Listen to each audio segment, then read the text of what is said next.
This park is in the center of Taipei, capital city of Taiwan. People have been here since about 3 o'clock in the morning.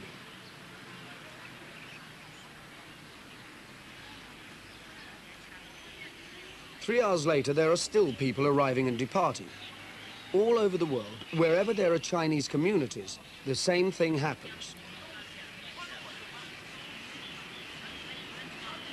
They go to the park to exercise, sometimes alone, sometimes as part of a group.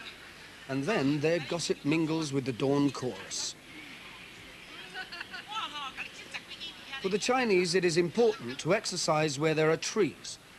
Devotees of Tai Chi find a place and return to it perhaps every day of their lives to practice these exercises, which are also fighting techniques. This was not filmed in slow motion.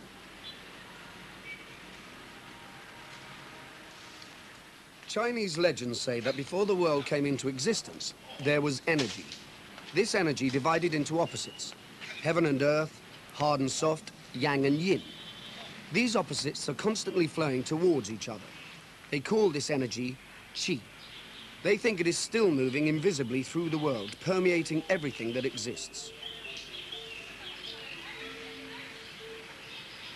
This group is moving in accordance with this knowledge. For them, the air under trees in the dawn is very good because it is full of qi. It mingles with the qi in their bodies.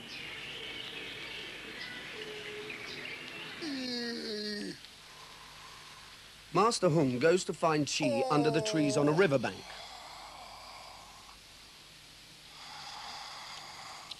His wriggling fingers encourage qi to flow down his arm and across his body and into his other hand.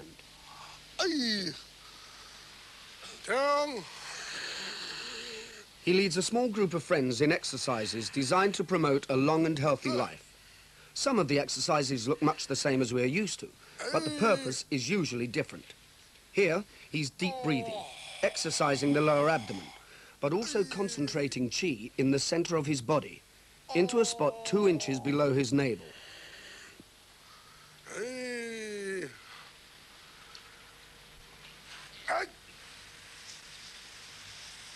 Exercises like these were first written down by a Chinese doctor about 2,000 years ago, and they have been used and developed ever since.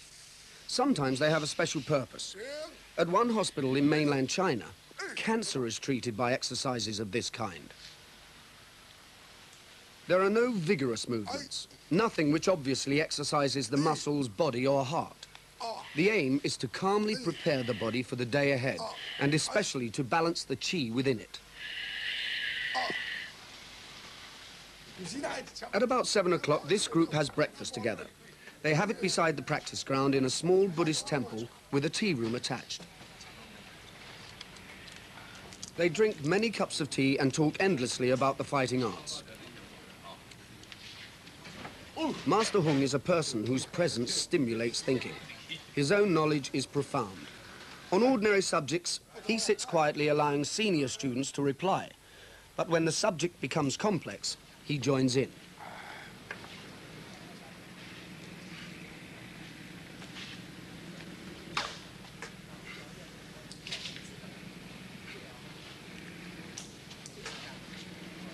On working days, they separate, but on other days, they often stay to practice fighting techniques.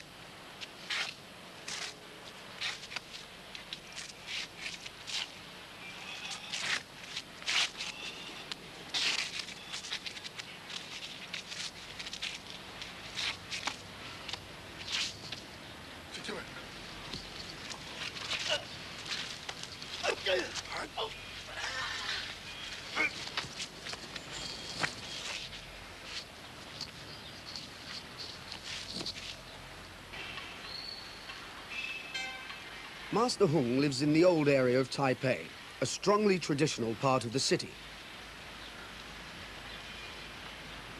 Many people from all over the world have walked through the narrow streets to study with him.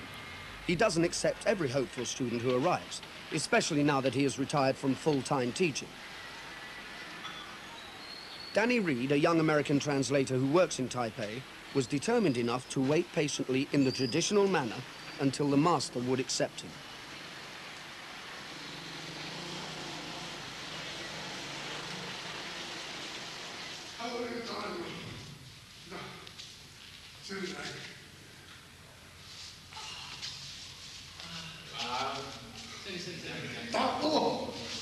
Danny is especially interested in the historical and philosophical background to the Chinese fighting arts. Like Howard Brewer, another American, he only speaks Mandarin, and Master Hall only speaks Taiwanese, so his second son translates. The subjects covered are difficult, especially the problem of understanding qi, or in Taiwanese, qi. Oh, qi, oh. 人啊是呢，人啊无去就识输，有这qi这废气的就法。但是这qi啊，唔是讲普通人法的，这是靠这修养身体，健全才有法度来修的。跟他结婚的时候。你气嘛不了难动，都气到二丹田，那么总归爱二丹田才有做。你有哪人讲发烧得啦？这气一千块，卡都无啦啦，都干。那气了丹田，士气就清爽，啊人就就是毛利啊，那从啥都可以。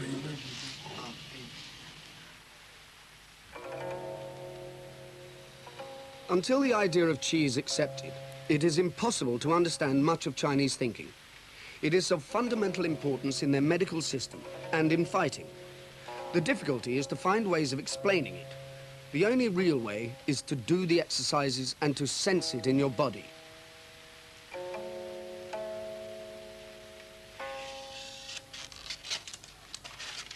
Zhu Ming is a sculptor, well known in America. He uses the feeling of qi inside his body as a subject for his sculptures.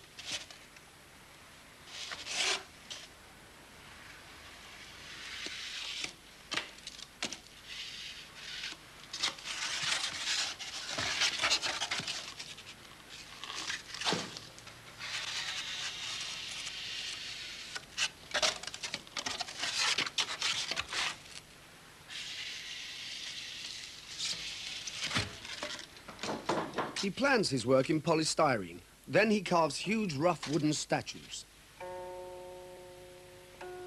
Each statue freezes a position in the flowing exercise and gives the feeling of qi at that moment, the power that he feels inside his body.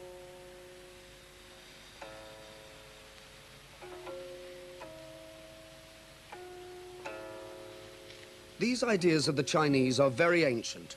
They are part of the Taoist philosophy of China, first written down by Lao Tzu in the 3rd century BC. The China that he lived in was developing two main philosophies. One was Confucianism, which is basically the worship of ancestors and the established order of things. Opposed to it is Taoism, which teaches the need to live in harmony with natural things. Many Taoist philosophers went to live in the mountains to meditate. They were, however, very practical as well. They were the inventors, the men who developed gunpowder and many other things. They also developed the theories which harmonized the body with nature, applying these theories to medicine and to fighting. It is from the mountains of China that the fighting arts come, and their movements are influenced by the philosophers. We in the West think of the body as a collection of bones, muscles, and nerves. The Chinese share this view and base their fighting techniques upon it, but they add to this other ideas. The concept of opposites, male and female, darkness and light, always flowing toward the other. They also develop techniques that channel the energy of qi into their fighting. Nothing would be taught that conflicted with this philosophy, because it would not be, as they say, in harmony, and would therefore be a weak technique.